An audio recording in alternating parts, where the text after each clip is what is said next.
What you're about to hear will inspire, entertain, and keep you cheering for more. Youth baseball and softball players, coaches, and fans from around the globe join Coach Aaron and the field team on their journey to make the game even more fun and even more exciting than ever. From mound visits to dugout stories and game-changing plays, we bring you tips and stories from players, coaches, trainers, and more. Now. Make sure you've got your eye black ready, and let's slide into the action. On the count of 3, let's hear a big, loud play ball. 1, 2, 3. Play ball. That was good. That's good. We're gonna roll with that because we're back, and you know what? We're just gonna start it off, Gracie. So, welcome back to the Slide Podcast, everyone. I'm your host, Coach Aaron, and today I am joined with our co-host Rachel Garcia, and also today you're a co-host too, Gracie. So, Gameface Gracie's joining us today, and this is going to be just a softball episode where we don't have a super special guest with us today. We're just going to talk about softball. So I'm going to shut up. And Rachel, what's been going on with you? Yeah, I mean, I just finished my entire season. So it's been a good last 2 weeks, I would say. I got an opportunity to play in the Home Run Derby X with MLB. So that was really cool. Now, how did they do that? They put you guys on teams? Yeah, so it's a co-ed team. So I had 2 guys, and then some teams had 2 girls. So it was just like kind of how they put the teams together. So I was on the Blue Jays, and I had Kevin Pillar and Devin Travis as my teammates. And you guys won, right? We won in Kansas City, and then we got to use Salt Lake City, which was for the finals. We were out the first game, but I mean, it was just I think it was just so much fun, just being able to represent softball at that stage and then have such phenomenal, baseball athletes there. I mean, some of the big names were there. So it was really cool just to, just be in that atmosphere and just put on a show. Congratulations. I think Conseco was at the one last year, I believe. I think that's what they had. Eric Sim was there, and I think some others. But anyway, well, you've been overseas, but it wasn't just for pleasure. You went and brought home some jewelry, I guess. Is that what we would say? Is that right? That is correct. We got gold out there, so that was really cool. I mean, anytime you get an opportunity to play international, I mean, it's so much fun just being able to see a new country and see just the different, atmosphere and just, how things are different. So yeah, that's So true. I don't know about China. I don't think I could eat legit Chinese food over there though, because it's never looked good on TV. So yeah, I mean, we stick to what was in the village and kind of in our area, so we didn't really adventure out too much. Yeah, I see all those markets and stuff where they're just cutting up octopuses, and I can't do that stuff. Actually, never seen that before. Oh, you don't want to see it. You don't want to see it. But Gracie, what's been going on with you, Grace? So this weekend was my first tournament for me joining the Firecrackers since I joined. And this season we won a 4-day tournament and we took home the championship. Yeah, congratulations. That's huge. And you got some jewelry as well, right? Yep. That's right. Show everybody. You gotta show off the bling here. Yeah. Look at that. Gracie brought home the gold. And I think I talked to Lily's dad, and Lily and her team, I think they've won their last championship as well. So listen, we have a whole team full of champions on this show, and I'm proud of it. So, well, today, look, we're gonna talk a little bit about softball. Hopefully, I'm going to be educated a lot, and I want to start it off really with Rachel. What's your best memory playing softball as a kid growing up? Best memory. I mean, I really enjoyed just being around my teammates, especially because I'm an only kid, and those were my sisters. And I think still to this day, my travel ball team from when I was in 12U, 10U, I don't even remember. But some of us still keep in contact. Some of us live next to each other. So I think it's just cool. You just, the relationships and the family that you create through travel ball. That was probably one of my most favorites. Yeah, that's awesome. What about you, Gracie? So you've had a couple years experience, not quite as much as Rachel, but like what sticks out to you most about your time playing softball? What sticks out to me? Mm-hmm. So, I don't know. Mentors? Mm-hmm. Okay. All right. Someone specific? My coaches, like Tony Rico from Firecrackers, Holly. She's also the range squad too. Just they all stick out to me in softball. That's awesome. Well, and I think it's very similar to what Rachel said, is the support group around you kind of thing. It's that Yeah. kind of that extended family kind of thing. So now, I like Gracie, go ahead. I like Tony Paisley. Yeah, can't forget her. Can't forget her. You know her, Rachel, right? Uh, Tony Paisley. Tony Paisley? I don't think so. No. We need to get her on the show anyway. Yeah, So. we have to get this. Yeah, she's a pretty big social media like pitching trainer. Okay. And she works with a lot of the girls in their area specifically. So Gotcha. I'll have to look her up. now, Gracie, we talked about memories. Where do you want to take softball? Like, what's your end goal with softball? Where do you want to play in college? Do you want to play pro like Rachel? Yeah, I'm just hoping to make it through college. I just don't want to stop at like high school because I feel like most of these girls stop at high school in softball, and I feel like I just want to follow my dream and just keep going. So I just want to. Yeah, I mean, Rachel, talk about the difference in today's softball versus when you were growing up, like the opportunities that are out there. I mean, like it's not just about college anymore, right?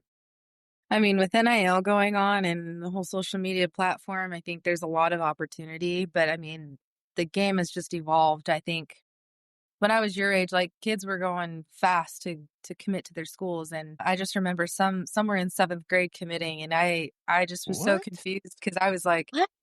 yeah, 7th grade? 7th grade was when people were starting to commit. So the whole rule that changed of not September 1st of your junior year. Is there a rule now that prevents early? Okay.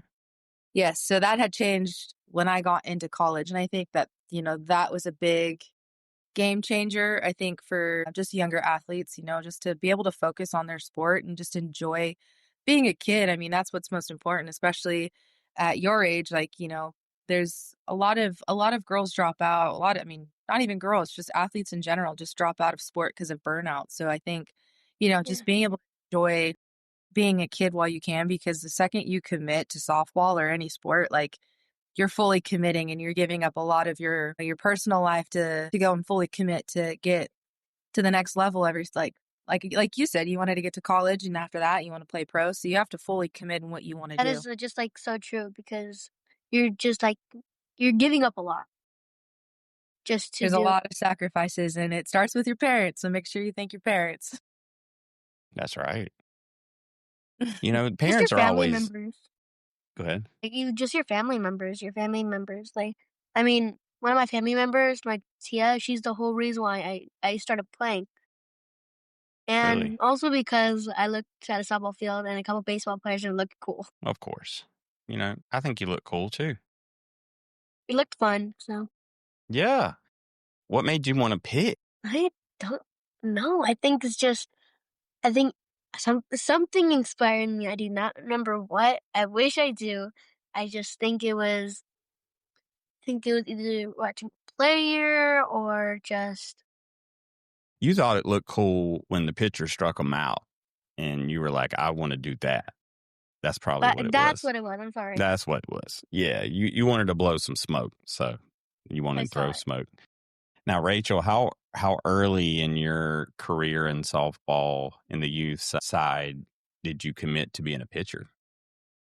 I was young. Early? I mean, yeah. I was playing in American Indian League, which is like the little league area in our hometown, and I want to say it was probably about 7, and my parents were filling in because our coach couldn't make it, and they always helped. So they just one game, they're like, who wants to volunteer to pitch? And I raised my hand, and both my parents like, are you sure? Because I I was not the tallest person on the team. I was small, little stocky, just, I didn't look like a pitcher. So they were kind of surprised, and the first pitch I threw came in at a decent speed. It just didn't have control. And so then, Right. yeah, so then everybody kept telling my parents that they needed to put me in pitching lessons. So I was like, all right, like let's give it a shot. And so my very first pitching coach, Heather Meyer, she's awesome. I stuck with her pretty much through high school. I mean, Wow. so I stuck with her for the long time. That's so cool. Now, Gracie, I know you train all the time. What kind of training do you like doing the most to help you be a pitcher? Agility? Agility. I just like lifting weights. I just like doing all that stuff. Like, if I could, I would make my own gym and use that as a playground. Like, I feel like if I ever were gonna go to gym, it would be like my playground. I like that. I You try should to open it, Gracie's Playground. Yeah. It just makes me stronger as a pitcher. I like it. Rachel, when you look at kids today and you look at like how quick kids get committed, how much overworked they get in a lot of cases, like what's the difference between when you were coming up versus today? I think the biggest difference was that, we took our time off. Like my parents were very adamant on like, all right, Christmas break, like you're not touching the softball. Even as soon as the season ended, like I think we took maybe 2 months off before I actually started playing again. Like there was breaks for me in between all my seasons. And even before I fully committed to travel ball, like my parents were like, we're going to put you back in rec league just, before you fully commit to travel ball, because the second we commit, like that means you have to give up a lot. And so we want you to just enjoy being a kid, play the sports you want to play and just, Be a kid. be a kid. And so I think in today's world with sports, it's like, I hear some of these kids are playing 5 to 6 to 7 games in a day. And I'm like, that is absurd. That is a lot of games to play. I mean, if you look at us college, like the college athletes and then us pro athletes, like we barely play double headers. So it's crazy to me that these kids are playing these amount of games in just a span of a day. Like, I mean, it's unheard of, I feel like. And I think that's ideally what's causing all these burnouts is just the amount of games with no like recovery time or just like rest or again being a kid. Like you want to enjoy everything before things starts to get serious. Yeah. I mean, and honestly, when it gets serious, it becomes work. Mm-hmm. Because now you have responsibility. Now you have, there's money involved. That's, extra money. And so, Sure. Gracie, I can promise you, you don't want to grow up and start work too early, because when you have to, when you have to, I hope you're a pro athlete. That's all I'm going to say. Okay. So, and Rachel right now is paving the way so that hopefully you'll be able to commit to a full-time athlete as a softball player. So, Rachel, ain't that right? You're going to get it all fixed for her, yeah? We're working on it. Our generation's working on it because I know, and it's sad, like you think a lot of people have opportunities past college to keep playing, and that's not the truth. I mean, I feel like very, very few get the opportunity to keep playing. And so the goal is to just allow that pro atmosphere to grow and expand so that way there is more opportunity after college, because a lot of us still have second jobs on top of being a pro athlete. Yeah. Now, AUSL, when are they making the announcement for the 2 additional teams? Have they said yet? I don't know. I don't know yet. I know we're expecting I'm something excited to come out, I think, end of September, early October, or something like that. I don't remember, but. And then you guys are going to get redrafted and everything again, right? Yes. So, well, some players get to stay, so that you get a certain amount of players locked in on a team, and then the rest just get redrafted. And I think that's just so it's a level playing field for the other 2 teams coming in. Gotcha. All right, I got to ask. I'm going to put you on the spot. Are you going to be a Volt next season? I don't know. If you don't know, you don't know. It's okay. Yeah, I don't know. I don't know yet. All right. Well, listen, I'm going to I watched a lot of softball this past season. Gracie, who did you watch the most? Softball. Did you watch the World Series? Yeah. Who were you pulling for? World Series. So Texas won it against Texas Tech. But then UCLA was in there and quite a few more schools. I think I'd go for Tech. Texas Tech? Yep, I went for Tech. I remember. Ooh, you know what? The transfer portal has loaded them up this offseason. I mean, there was some pretty big names in the softball world went to Texas Tech. I think a couple girls from Georgia. So, yeah, they may be there again. Now, it's Naja. Is it Naja Kennedy? How do you pronounce her name? Najiri. Najiri Kennedy. I was going for her the most. She's a beast. Okay. She was a beast, wasn't she? Yeah, she's strong. Yes, she is very strong. And I think, Gracie, she was the first $1 million female athlete. Is that? Yep, my dad told me about that. Is that right? Now, all right, Rachel, explain this to me because I don't understand. So, all right, so now here we have a college athlete making substantial money. Mm-hmm. And then we have a pro league where you guys are hoping to get to that stature. Like, what do you feel like is the big gap right now between the two? I feel is that a bad question to put you on the spot with? I mean, it's a hard question. It's a hard question. I would just say, college softball right now is just on this pedestal, and I feel like pro softball, until this year, I don't think we were getting the recognition because we were on this point system and an individual basis. I don't think it was drawing enough attention to, grow our sport. And so I think just being able to bring back that traditional softball, people to root for a team, the new players that are coming in, we had Mia Scott come on the vaults and she absolutely just drew an amazing crowd. Same with Sam Landry. So I think as we start to bring in these names from college, it's going to start growing our sport a little bit more because now that we do have the traditional platform again. Mm-hmm. So I think ideally that's going to help our sport grow, is just keep allowing more opportunity for these college athletes to come back and continue to keep playing and just, grow that pro platform, because right now we're climbing the hill, but we're not there yet. Not even close. Yeah. I mean, look, it's changed so much just in the last few years. Just my 4 years. This is my 4th year in pro, and it's changed a lot. Yeah. I mean, you guys, and I don't know about previously, but this year you guys were selling out stadiums, right? Selling out not we're not talking MLB, but you guys were selling out these complexes and stadiums. Yeah. See, that's good. We had an opportunity to play in Austin at Dill Diamond, and I think that was by far the biggest crowd we drew. And the excitement that you get, because at the World Series, it's filled. Every seat is absolutely taken, and just to be in front of a crowd like that again was fun, and just it's exciting because it's promising when you fill stands like that. Yeah. Look, now, Rachel, I want to go to the World Series one year. You got some hookups for me? It's okay. Don't answer. Don't answer. Don't answer.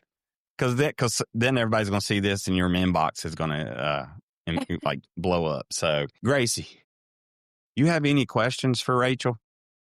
Yes. So, if your confidence was like a battery, what charges it the most?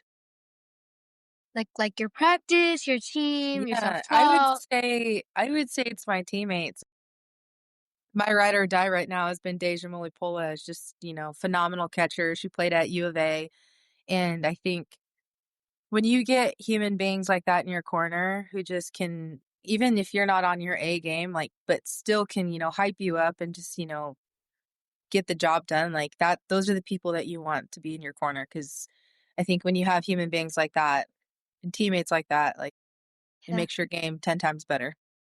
It's so true because I was playing for a different team. I was in 10U though. I think I was first year 10s.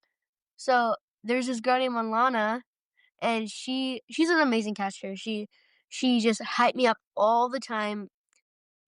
I just loved being partnered with her when it came with pitching in innings, pitching a game. It was just so amazing just being with her. I like how you asked that question too. That was really cool how you did that. Look at you. You getting better. You blowing us all away. Well, tell me about a mound visit with you, Gracie. What's the catcher got to do to get your attention? What the catcher has to do to get my attention? Their energy and their body language. Because when they have even if they're going through like a slump or they made a bad play or the coaches are yelling at them and they have great body language and they look like a beast still, that's what catches my attention the most because you can't find players like that much. So what's bad body language look like? Like your shoulders are down. Tell everyone out there what not to do. So if you guys are going through like a slump or you guys just feel like you're like sad or like you just don't feel well, like just don't drop your shoulders and make it look like you don't feel that way. Inside, if you feel that way, outside, make it look like you're okay and make it look like you're strong and you could prove to them that you're a beast. There you go. Rachel, what's your advice for kids like that? Yeah, I mean, I think after whether it's a bad inning or a bad at bat, like if there's a water jug in there, go take a sip of water, crush that water bottle and throw it away. Like I think that's, if you can just trash it right away, the faster you'll get over it. I like it. Yeah, because another thing it does too is your opponent is watching your body language, and when you look frustrated, you're weak. And and that's at least how I've always viewed it. That's still the same, Rachel, right? If you see a frustrated batter coming up into the box, you probably going to just try to blow it right by them, right? Exactly. Like, oh, I see them. They're down. We're about to blow them up. So, well, look, Gracie, you're on a new team. You're just in love with this team. What's the biggest difference with this team for you? God is the biggest difference because my coach, he is a very big God believer. And I feel like before I tried out for this team, I prayed to God, hey, Lord, if this team is right for me, please have the coach come to me first. And after the tryout, the coach came up to us and he was like, and he wanted to speak to us. I forgot what he said, but he wanted me on the team that day. And I was like, oh my God, like it was just such a holy moment. And he's such a big God believer. And that's what I wanted the most. You didn't gave me cold chills all over my body right now. Like that is, Rachel, I have to imagine a coach like that makes the world of a difference for an athlete, right? Absolutely. Especially when you have someone that's going to give you all the confidence, no matter whether it's on the field or off the field. I think, what happens off the field, I think is what's most important is that if he can make you feel strong in your beliefs and strong as an individual, like that's what's important. Yeah. And lately this same coach keeps doing prayer circles. And if he forgets, I'll remind him, hey coach, we have to do a prayer circle for a game. And it always leads it. And it's amazing. And the fact that he gives us the time for the prayer circle just makes me so happy. You know what? I know you've been through a lot of challenges, right? And you'll still continue to go through challenges. And, Rachel and myself, we go through challenges as well. And, like you said, the Lord tests us, right? And the Lord's going to put us in the right position. And sometimes we don't feel like that, but having faith and believing that we've got to be patient. It's on his timetable. And you know what? You get rewarded a lot when you have that kind of faith and confidence. So, Gracie, you're a rock star. All right. Thank you. What other questions you got for Rachel? Because I know you probably got a couple. So this is one of the main questions I want to ask. When the crowd is like really, really loud and everybody's like watching, do you block it out or do you use it as like energy? I kind of both, I feel like sometimes, the crowds can get a little overwhelming, but also sometimes that crowd can also like feel that fire. Like I think especially when they're cheering you on and, or even if they're cheering on the other opponent, it's like, oh no, I got this. Like, you want to steal that energy. So I think that's so true. It's like a best of both worlds. So like when it does get a little overwhelming, like I think I just focus in on my breath. And I think people can definitely see it on the field too. When like the second I take a really big deep breath, like people know, all right, Rachel's locked in. Yeah.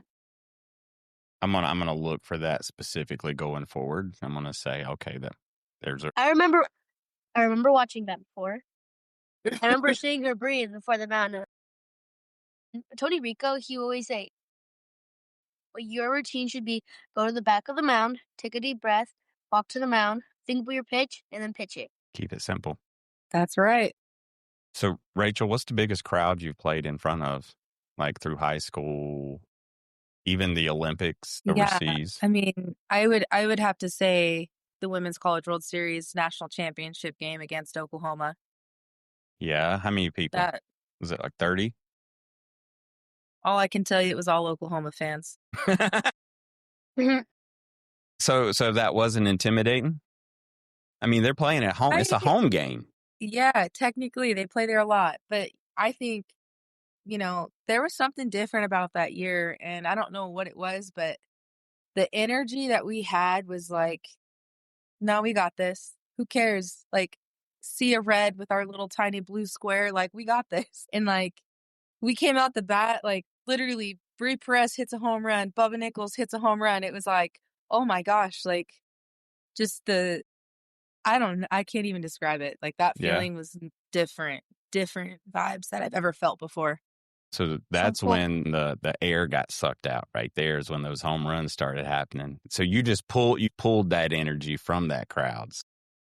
Exactly. It has to be intimidating, though. I mean, College World Series, regardless. I mean, if Oklahoma's in there, you're going to be facing a hostile crowd in some cases. So, yes. Yeah. Gracie, who do you think you're going to play for when you get to the College World Series?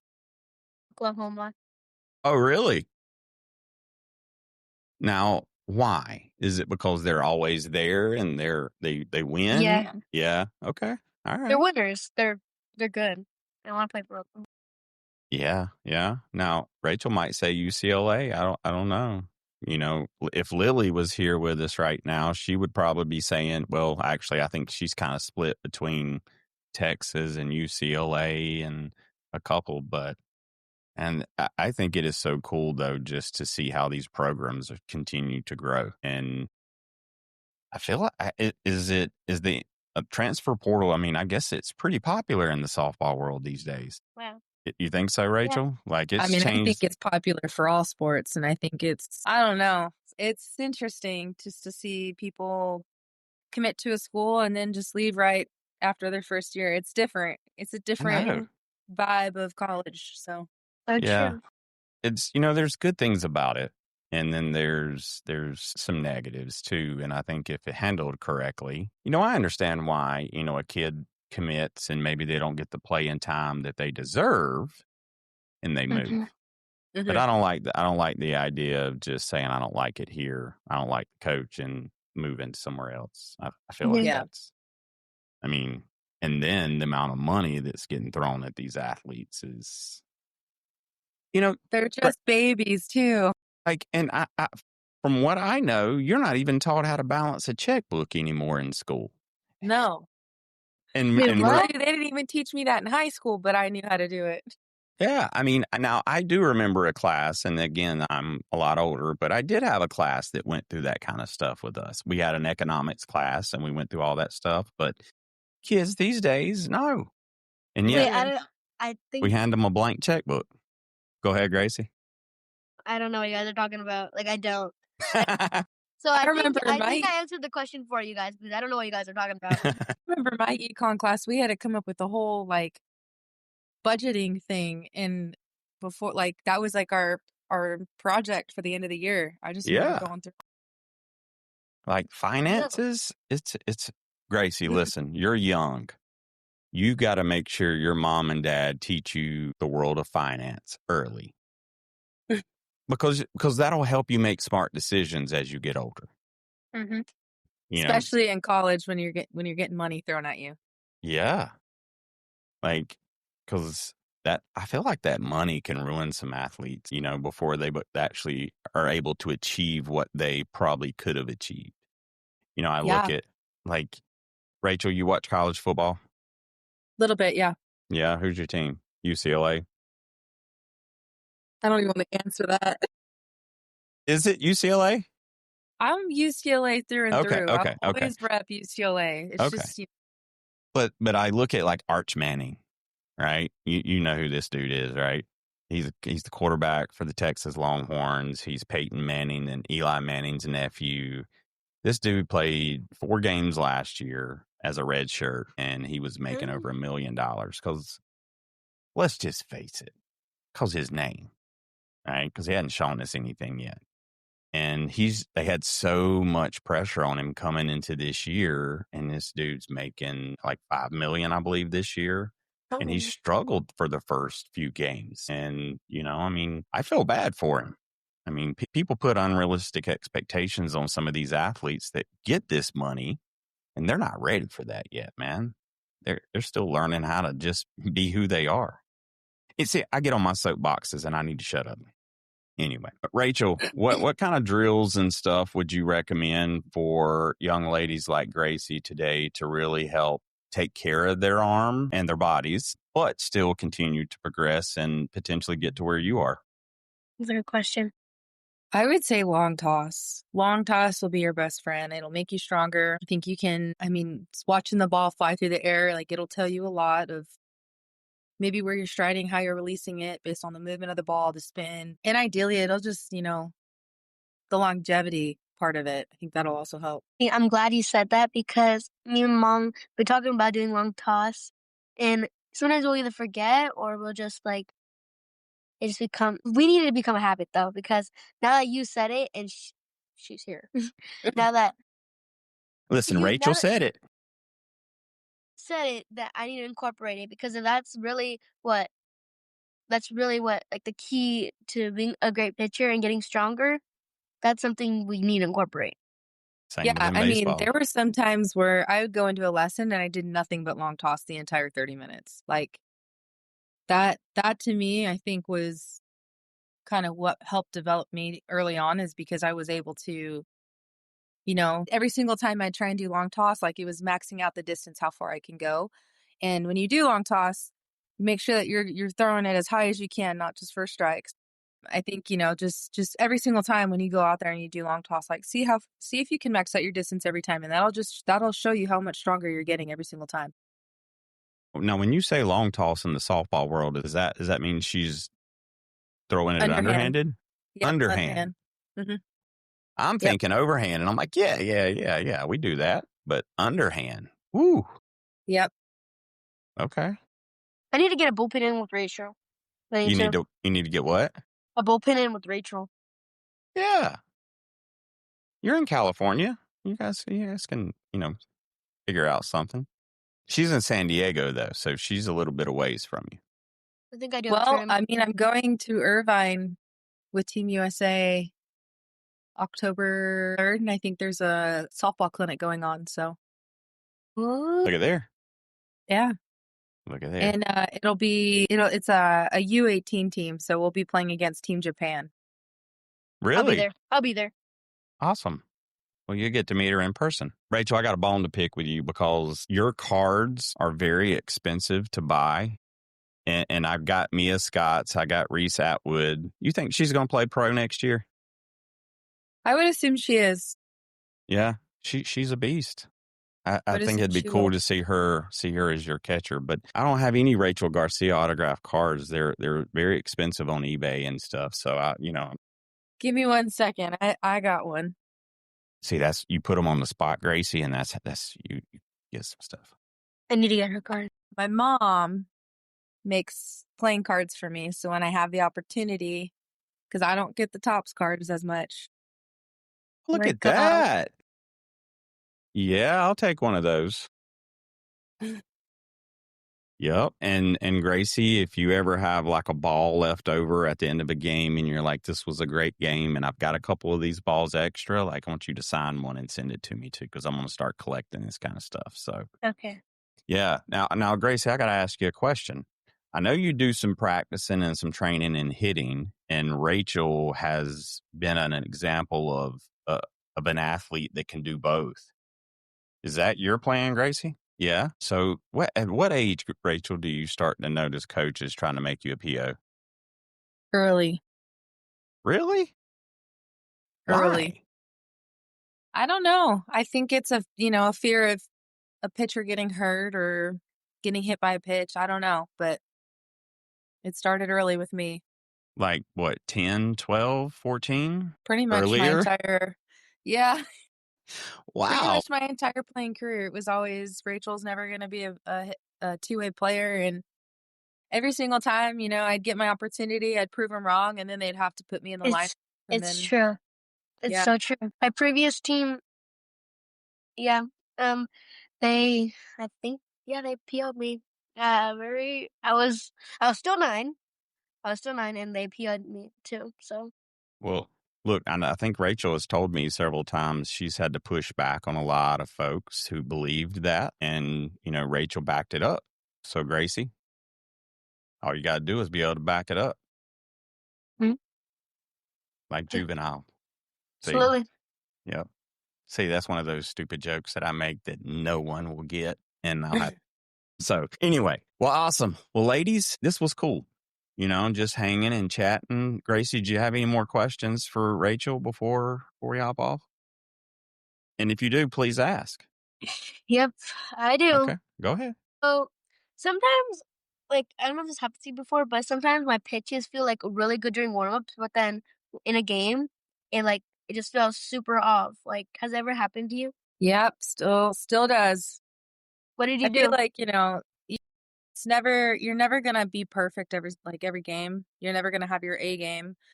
But I think it's the effort you give into those C games, those B games. Like if one pitch isn't working, but your other pitches, maximize what you can with it, and just throw. You just gotta throw every single pitch with 100% intent. And I think that's ideally what's going to get you through, and be confident in throwing even when it's not your A game.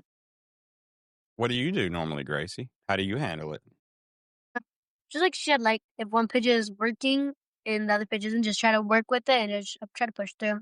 Or even just if it's a practice or a friendly, I'll try to fix it. But then if it's a championship game or tournament, I'm just gonna have to work with the other one because I don't want to have to make a walk off of just trying to fix a pitch. I think that's pretty smart. What you got, Grace? I got one more. Go ahead. So, what do you hope people will remember about you besides getting medals and rings? I think ideally the number one thing is just, that I'm a human being and that, I give back, and I want to be able to help this sport no matter what it is. And yeah, I just want to be known for being nice and just fun to be around. I don't know. I like that. That's good. Gracie, what do you want to be known for? You're still building your brand, right? So what do you want people to know and think about you? Inspiring people that may have eye conditions like me, because at the end of the day, I do have an eye condition. I've been doubted many times, but I've been trying to push through it and ignore the people that have not believed in me and try to focus on the positive. And even though I may have eye conditions, I'm still a human being, and I could still I could do anything I want to do. 100%. And let me tell you something. All of that pushback that you've ever gotten and you've pushed through it, you're learning things that others aren't, right? You're being tested when others aren't, right? Sometimes people's just God-given talent gives them an easy pass, but at some point in time it will get hard. You're prepared. You're learning, and you're going to have something that some of those other players won't have.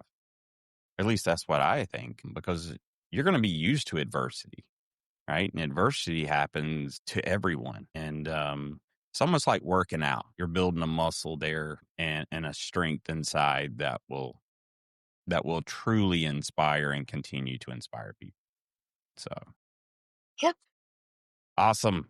Well, Gracie, I want to thank you very much for hopping on here with us. Rachel, same to you. And it's great to see you ladies. Yeah. Any final words from either one of you? I do. So I actually do I have something coming soon that does come with inspiring other kids. I don't want to say what it is yet because I want to surprise you guys and the rest of the world, and with other kids that may have it. So you guys may be one of the first ones to figure it out, but I like it. It's something that should inspire a lot of kids. I can't wait. What's the time frame, Gracie? Do we got to wait like a month or how long? I don't have a lot of patience, but how long we got to wait? I don't think it should be a month, but I'm just playing with you. That's just probably the latest. It's okay. But soon. It's coming soon. Hey, I'm just excited to know something's coming. So, well, Rachel, thank you, ma'am. And well, what's next for Rachel Garcia? Off season, getting married. Congratulations. Yeah, thank you. When's the big day? December 6th. Y'all did it in the December? Y'all wanted a cold wedding, huh? Well, I wanted November, but... Well, you're in December San Diego. 6th, yeah. Like, it's still pretty warm during this time of the year, or during December. I'm thinking where I live in December, that's pretty nippy. So, but that's awesome. Where's the honeymoon? New Zealand. Wow. Okay. I'm so sorry, but I'm just like so shocked. I'm so shocked. I'm like, first of all, I didn't even know there was a plan for this. Rachel, what's wrong with you? You did not fill her in on all these details. And Gracie, you follow me on Instagram? Come on. Yeah, I do. That's so awesome. Well, that's big stuff coming. Is the wedding planning all done? Not quite done. There's still some small things, but we got the big things out of the way, which was the venue, food, and the dress. So the rest is just the smaller things. You know what? I can't imagine planning a wedding these days, but it's expensive. It is very expensive, Gracie. You tell Mom to go ahead and start saving up for that big day for you too. Time, so. Yes, you do. But believe me, you're going to want all this time to save. So. Okay. It's not cheap. So. Well, awesome. Well, listen, everyone, thank you guys for continuing to hang in there with us. Listen, we want more softball players, baseball players on the show. And, if you know of anyone that needs to come and hang out with us, make sure to reach out to us and we'll have them on the show. And Rachel, give a shout out to your sponsors and our show sponsors. Go ahead. Yes. Thank you, Squares and Wilson, Louisville, Airwave. Yeah. Squares is a sponsor of our show. I also want to call out Stinger Sports out of Fort Mill, South Carolina. Really great partners. And Gracie, did you get your batting gloves in yet? I normally wear mine. Like home batting gloves. Like Mateo, the baseball kid, this is his design from our home batting gloves. So it's called Toxic Barrels. Go to Home Batting Gloves and pick up a pair of Toxic Barrels. You're definitely going to want them for Christmas. I mean, who don't want I'm going to get mine today. I'm getting mine today. Awesome. Get them. Let's flex. Let's flex our muscles here. So awesome. That's a great design. Listen, make sure to go follow Gameface Gracie on Instagram. Follow Rachel Garcia probably everywhere. Where can we find you, Rachel? Instagram is my main platform. It's Rachel_00_Garcia. There you are. And make sure you follow us. We're everywhere. Instagram is definitely our main platform, and we're still trying to learn all the rest of them. So follow us and make sure you share some of these clips. And because I have a feeling that these clips and this episode is going to inspire some young ladies. All right. Thank you guys so much. This is the end of the episode. But before we leave, Gracie, until next time. Catch you on the slide. Thanks for joining the action and sharing our love for the game. Now go practice your swing, or at least look like a pro in the mirror. Subscribe and follow the Slide Podcast and the Field Team on YouTube, Apple Podcasts, Spotify, and all your favorite social media platforms like Instagram, TikTok, and Facebook. Don't forget to leave a 5-star review, a thumbs up, and recommend us to every person you meet. Got a question? Drop it in your review. We might just answer it on the podcast. Keep grinding, dreaming big, and remember, there's nothing you can't accomplish. Till next time, we'll catch you on the slide.